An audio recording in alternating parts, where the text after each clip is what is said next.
అందరికీ నమస్కారం అండి ఫ్రెండ్స్. ఇప్పుడు అందిన వార్త. ఇక ఏపీలో కరోనా కేసులపై ప్రభుత్వం సంచలన ప్రకటన అంటూ ఇప్పుడిప్పుడే మనకు ఒక బ్రేకింగ్ న్యూస్ అప్డేట్ అయితే రావడం జరిగిందండి. అయితే ఇందుకు సంబంధించిన పూర్తి వివరాలు అయితే మన వీడియోలో తెలుసుకుందామండి. అంటే కరోనా కేసులపై రాష్ట్ర ప్రభుత్వం ఏం చెబుతుంది ఏంటనేది క్లారిటీగా తెలుసుకుందామండి. వీడియో మాత్రం స్కిప్ చేయకుండా చూడండి ఫ్రెండ్స్, అప్పుడే మనకి పూర్తి సమాచారం అయితే తెలుస్తుంది. ఇక లేట్ చేయకుండా వివరాల్లోకి వెళ్ళిపోదాము. ఇక కరోనా మహమ్మారి ప్రపంచాన్ని అతలాకుతలం చేసింది. ఇక ఆ ముప్పు తప్పినట్లే అనుకున్న సమయంలో మరోసారి ఆందోళన మొదలైంది. ప్రపంచంలో కరోనా కేసులు మళ్ళీ పెరుగుతున్నాయి. కొన్ని దేశాల్లో మళ్ళీ కేసులు నమోదు కావటం ఆందోళన కలిగిస్తుంది. ముఖ్యంగా హాంకాంగ్, సింగపూరు, థాయిలాండ్, చైనాలో కరోనా కేసులు వేగంగా వ్యాప్తి చెందుతున్నాయి.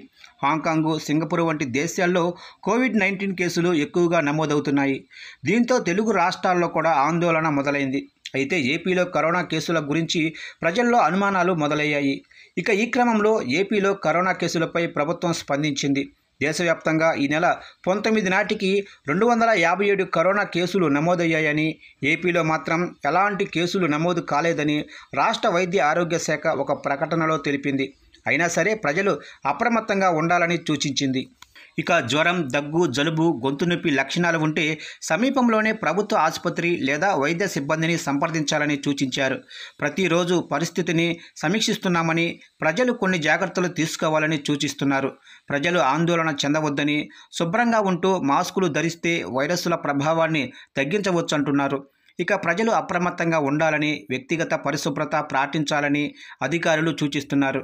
ఒకవేళ కరోనా కేసులు వచ్చినా మెరుగైన వైద్యం అందించేందుకు అన్ని వసతులు ఉన్నాయంటున్నారు. మరోవైపు సింగపూర్లో ఏప్రిల్ చివరి వారంలో 14,000 కరోనా కేసులు నమోదయ్యాయి. ఇక అంతకుముందు వారం కూడా దాదాపు 11,000 కేసులు వచ్చాయంటున్నారు. ప్రతిరోజు 100 మంది ఆసుపత్రిలో చేరుతున్నారని, కాకపోతే ఐసీయూలో చేరేవారి సంఖ్య తక్కువగా ఉంటుందంటున్నారు. ఇక థాయిలాండ్లో కూడా వారానికి వేల సంఖ్యలో కరోనా కేసులు నమోదవుతున్నాయి. ఇక మే 2వ వారంలోనే 33,000 కేసులు నమోదయ్యాయని అంచనా వేస్తున్నారు. హాంకాంగ్లో కూడా కోవిడ్ వ్యాప్తి ఎక్కువగా ఉందని, చైనాలో కూడా పాజిటివ్ కేసుల సంఖ్య పెరుగుతోందంటున్నారు.